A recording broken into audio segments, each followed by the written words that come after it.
Is your dog jumping up at you and barking? Well, chances are that maybe you are teaching your dog how to bark.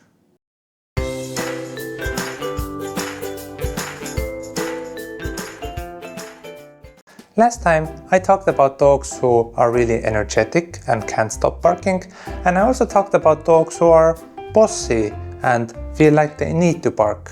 But if you have a dog and it doesn't really fit either of these categories, you might be thinking, well, why is my dog then barking?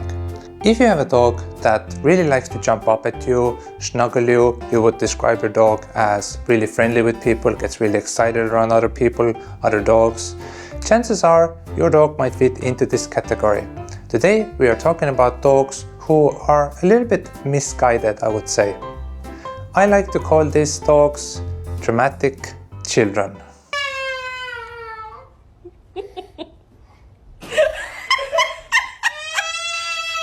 Now with the previous types, you could say that they bark more because of their internal reasons.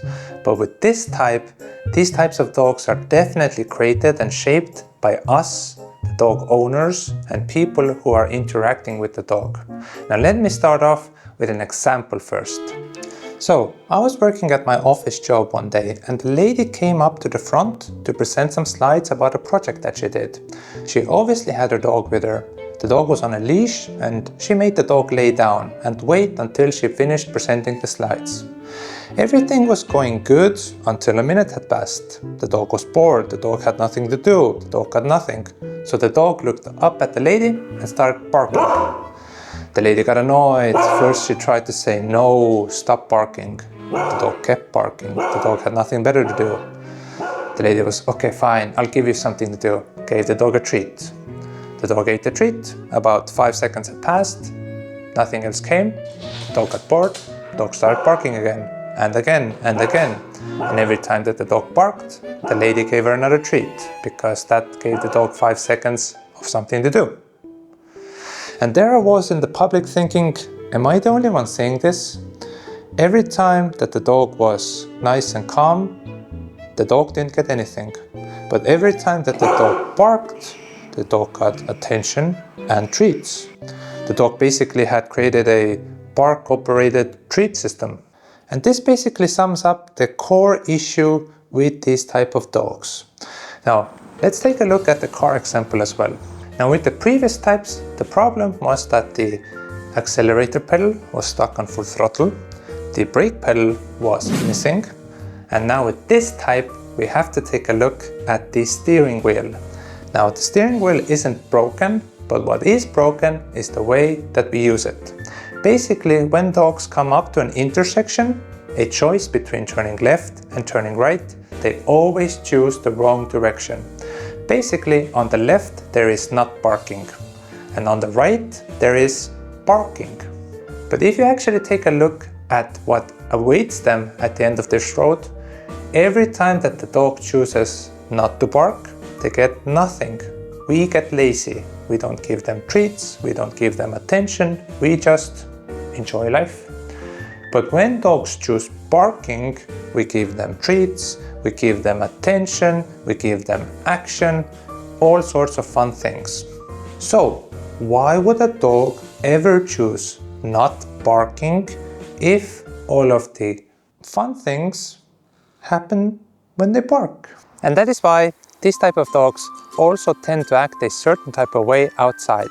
So for the final time, let's go over all of the 3 types of dogs and how they react. Now, I'm going to play the part of your dog, and let's say that our husky is the stranger dog that I'm going to be reacting towards.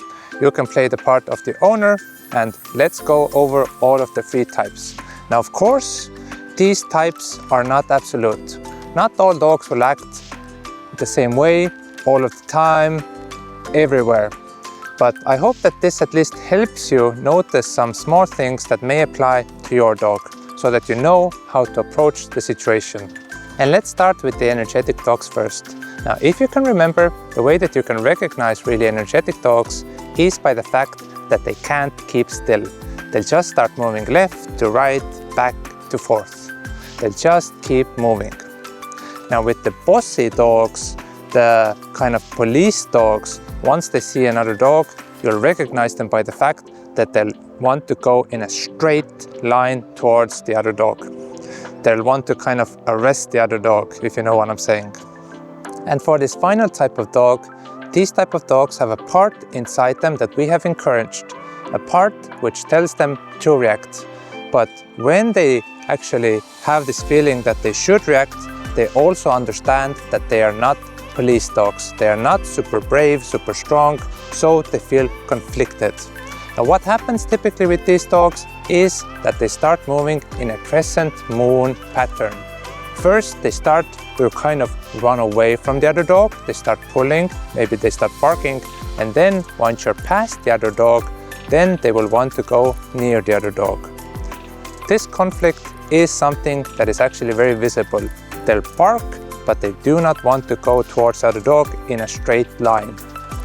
And fact is that that internal conflict doesn't just exist because another dog popped up. That internal conflict is created based on how we react to our dog every day.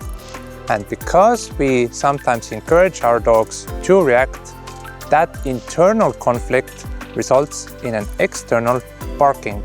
And if you're not willing to change that internal part, you're not going to change the external part, which is barking.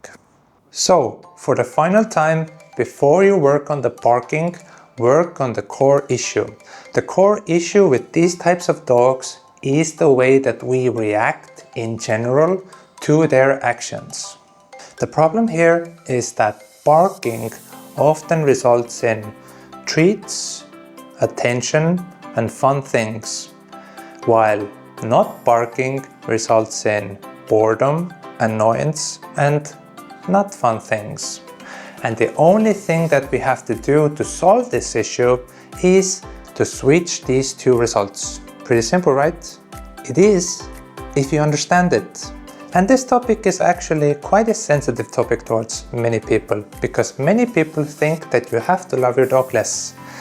But actually, that's such a silly idea, because with the lady as well that presented her slides, she could have given the same amount of treats. But all that she had to do was give them when the dog was not barking. When the dog was not barking in her situation, she did nothing. The dog got nada, zero, zilch. And when the dog was barking, she gave the treats. All that she had to do was give the treats, reward the dog for not barking, make the dog's life interesting when the dog was not barking, and actually not reward barking. So all that has changed is the timing. The amount of love, the amount of rewards should be as good, if not even better. And this topic actually goes beyond just this barking example. For example, when your dog jumps up at you, do you control the situation? Do you control your emotions? Or do you give your dog a belly rub?